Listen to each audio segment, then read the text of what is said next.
Bom dia a todos, meu nome é Paulo Seleguin Júnior, eu sou professor na Escola de Engenharia de São Carlos, no Departamento de Engenharia Mecânica.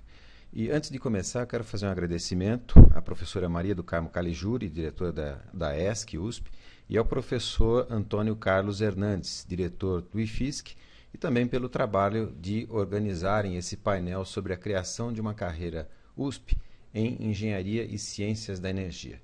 Esse, então, é o tópico da minha apresentação, com foco específico na criação do curso de Máquinas e Processos de Conversão. Em primeiro lugar, o contexto de criação e de proposição desse novo curso.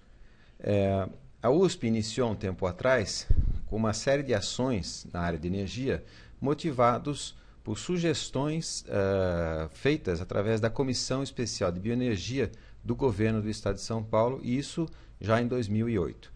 Uma das propostas dessa comissão foi a criação da Rede Estadual de Bioenergia, da qual a USP, assim como a Unicamp e a Unesp, fazem parte. Em seguida, nós criamos aqui em São Carlos o chamado Polo Terra, e o Polo Terra foi criado para ser o nó da rede USP de Bioenergia, que faz parte da Rede Estadual de Bioenergia. Dentro dessa proposta do Polo Terra, foi criado então o Núcleo de Pesquisas em Bioenergia. Oficialmente, na verdade, isso é um núcleo, e com uma série de proposições dentro dessa linha aqui, na área de energia. Ou seja, realização de pesquisa científica e tecnológica, através de agências de fomento e empresas, difusão do conhecimento, um dos projetos relacionados, então, é o projeto TV Energia, e a formação de recursos humanos com a proposta de diversos cursos de graduação e pós-graduação, dentre os quais, então, nós aqui de São Carlos estamos propondo o curso de engenharia, ou melhor, a carreira de engenharia de energia. O que é isso? Uma carreira FUVEST é uma carreira, na verdade, em que o aluno pode se inscrever em 4 opções, ou 4 cursos. Quer dizer, ele se inscreve na carreira e ele pode optar por 4 cursos. Esses 4 cursos, que no futuro podem ser mais, eles estão voltados para 4 áreas específicas da engenharia da energia. A primeira delas é a geração e distribuição de eletricidade. Esse é um curso que já existe, já está funcionando. O segundo seria um curso de máquinas e processos de conversão, que é o objeto desta proposta específica da qual eu estou falando, e outras 2 propostas mais voltadas para a química, então biocombustíveis e insumos químicos verdes, então é uma vertente aqui da engenharia química, e um curso mais voltado para a área de transporte, veículos, vias e logísticas. Então, esse curso mais de DNA elétrico já existe e funciona. Esse de DNA mecânico é a proposta atual, e 2 outros estão sendo elaborados, que é um mais na área de química e um voltado para a área de civil. Okay? Então, nós vamos falar aqui especificamente do curso de Engenharia de Energia em Máquinas e Processos de Conversão. Certo? Qual é o escopo do curso? Primeiro, geração eficiente em larga escala a partir de fontes renováveis e não renováveis. Esse é um dos problemas que esse engenheiro vai atacar. Segundo, a viabilização de novas fontes renováveis de energia. Nós estamos numa fase de transição da matriz energética, portanto, necessitamos de viabilizar econômica e ambientalmente essas novas fontes de energia. Terceiro, consumo racional e econômico de energia. E quarto, minimização e ou eliminação dos impactos ambientais e, eu diria, também sociais. Certo? Com isso, a gente focaliza em termos das fontes e vetores, e, em seguida, dos vetores para os consumidores. Eu me explico melhor. Então, o que se entende por fontes, vetores e consumidores de energia pode ser ilustrado através desse gráfico, que é um balanço global publicado pelo Energy Information Administration, do Departamento de Energia do Governo dos Estados Unidos, para o ano de 2007. Então, a gente vê aqui à esquerda as fontes primárias: carvão, gás natural, petróleo, energias renováveis, nuclear e etc. Essas energias primárias, essas fontes primárias, elas não são, por definição, utilizáveis como tal. Ninguém pode colocar, por exemplo, carvão no tanque de combustível do automóvel e sair andando, certo? Ou usar a energia nuclear diretamente para assar um bolo, por exemplo. Então, essas energias, elas têm que ser convertidas em energias utilizáveis. ou sejam, essa é a definição de vetor energético. Pode ser o próprio carvão, digamos, isso aqui seria o carvão mineral e esse é o carvão processado que pode ser utilizável numa fornalha, por exemplo. Mas a gente está falando, por exemplo, de gasolina, está falando de etanol, está falando de eletricidade e assim por diante. Tá? Então, das fontes primárias passa-se aos vetores de energia que são endereçados digamos, às destinações de consumo, que aqui pode ser dividido em 4. Né? Para o setor residencial, quer dizer, a energia que se consome nas residências, predial, né, diríamos. Então, aquecimento, iluminação, ar-condicionado e assim por diante. O comercial, o setor industrial e o setor de transportes. Então, nessa passagem das fontes primárias para os vetores e para os termos de consumo, são feitas duas conversões, ou seja, fontes primárias, vetores e consumo, então são feitas conversões, né, dessas formas de energia. E é exatamente nessa interface é que esse engenheiro de energia, de máquinas e processos de conversão, deve trabalhar. Ou seja, a palavra-chave aqui é a conversão. Então, existem vários processos e máquinas que fazem conversão. Por exemplo, uma levedura, né, um fungo, faz o processo de fermentação, que é uma conversão da energia química contida na glicose em uma substância que também contém energia química, que é o etanol. A glicose não é utilizável no motor a gasolina, no motor de um veículo, por exemplo, mas o etanol é, certo? Então, essa conversão da fonte primária, que seria, por exemplo, a sacarose, né, contida no caldo de cana, em etanol, quem está fazendo é a levedura. Essa é a reação, né, a reação química, e, obviamente, o conteúdo energético aqui da glicose é menor do que o conteúdo energético do etanol. Porém, o etanol é utilizável no motor a combustão interna e a glicose não. Uma folha faz a mesma coisa, uma folha de uma árvore, né? Ela converte energia luminosa em energia química, biomassa, aqui está a reação de fotossíntese, e outros elementos, por exemplo, geradores eólicos, convertem energia contida no vento em trabalho mecânico que pode ser usado para gerar eletricidade, por exemplo, ou bombear água. Um painel fotovoltaico faz a mesma coisa. Energia luminosa é convertida diretamente em energia elétrica. Um motor a combustão interna, então, converte energia química contida no combustível em trabalho mecânico, que é utilizado para movimentar o veículo. Um reator nuclear converte a energia contida no combustível nuclear em energia térmica, aproveitando, então, uma reação de fissão nuclear.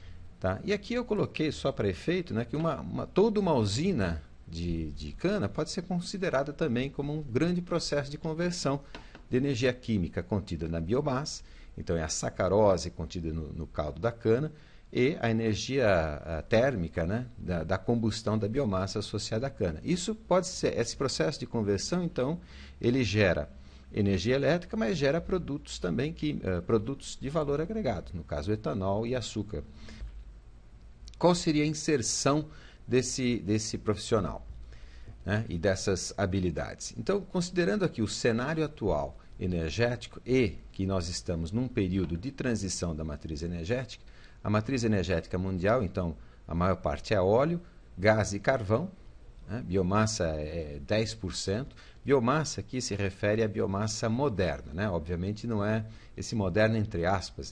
O conceito dela é o seguinte, que é biomassa não proveniente de devastação de florestas naturais, ou seja, são plantações, sejam árvores ou capim ou cana mesmo, né? Então, a energia hidráulica também, nuclear e outras fontes aqui. Mas, basicamente, aqui, ó, é o petróleo. Petróleo e carvão e gás, né? Esse é a grande base aqui. O Brasil está muito melhor nesse cenário. O Brasil, a biomassa, a energia proveniente de biomassa é quase 30%, já superou a energia hidráulica, né, que é em 13%, certo? Carvão tem um pouco, gás tem um pouco, está aumentando, e ainda a gente usa muito petróleo aqui, principalmente para a fabricação de combustíveis automotivos. Em termos históricos, se prevê, então, uma transição. Esses são dois cenários, dois modelos, o cenário C1 e o cenário C2, e a diferença deles é se a fonte, a energia nuclear, vai desaparecer ou se ela vai permanecer. Então, aqui olhando os anos, né, de 1850 até 2100, o que se prevê é que nós vamos passar de uma matriz baseada em poucas fontes primárias, carvão, óleo e gás, basicamente, e essas três fontes requerem tecnologias muito similares, né?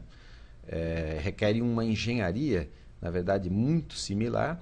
Então, nós vamos transicionar para uma matriz com poucas fontes para uma matriz com muitas fontes de energia. Então, a biomassa moderna, outras, né, energia solar, hidroelétrica e ainda um pouco de gás, um pouco de óleo, um pouco de carvão. E o importante é que esse novo cenário, seja ele sem energia nuclear ou com energia nuclear, esse novo cenário ele envolve habilidades muito distintas. Por exemplo, tudo que envolve biomassa, esse novo engenheiro ele precisa entender um pouco de agricultura, entender um pouco das propriedades mecânicas do solo, coisa que antigamente não era tão necessário, certo? E ainda, se prevalecer, se prosperar a energia nuclear, sobretudo com o desenvolvimento de reatores de fusão nuclear e não de fissão nuclear, então esse novo engenheiro ele vai ter que entender um pouco de reações nucleares, certo? Reações que envolvem modificação da estrutura da matéria.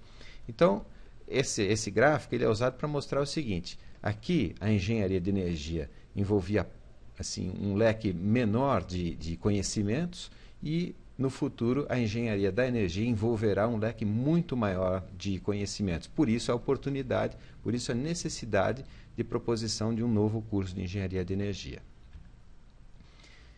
A principal missão desse novo engenheiro seria então transicionar a matriz energética, e o que não é uma questão de escolha. Por quê? Porque a questão é se haverá perda de qualidade de vida ou não, ou seja, essa transição vai ocorrer quer queira ou quer não, certo? Isso está muito ligado, na verdade, à qualidade de vida. Esse é um gráfico muito interessante, mostrando o IDH dos países, o Índice de Desenvolvimento Humano, em termos do consumo de energia per capita. O Índice de Desenvolvimento Humano, vocês sabem, ele pondera três fatores, que seria o poder aquisitivo das pessoas, a longevidade e o grau de instrução, certo? Tem uma fórmula para calcular isso, e que obviamente tem algumas distorções, mas grosso modo ele reflete bem proximamente a qualidade de vida nos países. E a gente vê que até um valor aqui de mais ou menos 3.000 quilogramas de óleo equivalente por pessoa, por ano, né, há uma forte correlação entre qualidade de vida e o consumo de energia per capita. Então, a gente vê, obviamente, que os países não desenvolvidos possuem um baixo consumo de energia per capita. O Brasil em torno de 1.000 quilogramas óleo equivalente por pessoa, e o IDH do Brasil em torno de 0,8. Né? A China e alguns países em desenvolvimento possuem, estão mais ou menos nessa faixa. A China tem um IDH um pouquinho melhor e um consumo per capita um pouquinho maior, porque a indústria deles é mais pesada, e a Índia, que é um outro país em desenvolvimento, tem um IDH muito baixo e um consumo de energia, um consumo per capita também muito baixo, certo? Então, esse ponto de saturação, o 3.000 kg óleo equivalente por pessoa, pode ser considerado uma meta, certo? À direita desse limite, na verdade, o gráfico ele perde um pouco sentido por causa da influência dos países produtores. Então, você tem aqui os Emirados Árabes, que têm uma qualidade de vida não tão boa, mas que, como eles são produtores, então dá um consumo de energia per capita altíssimo. E a Noruega, né, que é o IDH mais alto do planeta, também é um país produtor de petróleo, né, então influi muito na representatividade desse gráfico. Seja como for, né, esse 3.000 kg óleo equivalente por pessoa pode ser considerado uma meta. E um número interessante de calcular é o seguinte: se você pegar a produção mundial de energia, que está em torno de 500 hexajoules, e corrigir o IDH de 4 países apenas, China, Brasil, Índia e Indonésia, corrigir o IDH para 0,9, né, o que daria então um consumo per capita de 3.000 kg óleo equivalente por pessoa. Só de fazer isso, o consumo mundial de energia de 500 hexajoules passaria para 750 hexajoules. dizer, um aumento aí de em torno de 41%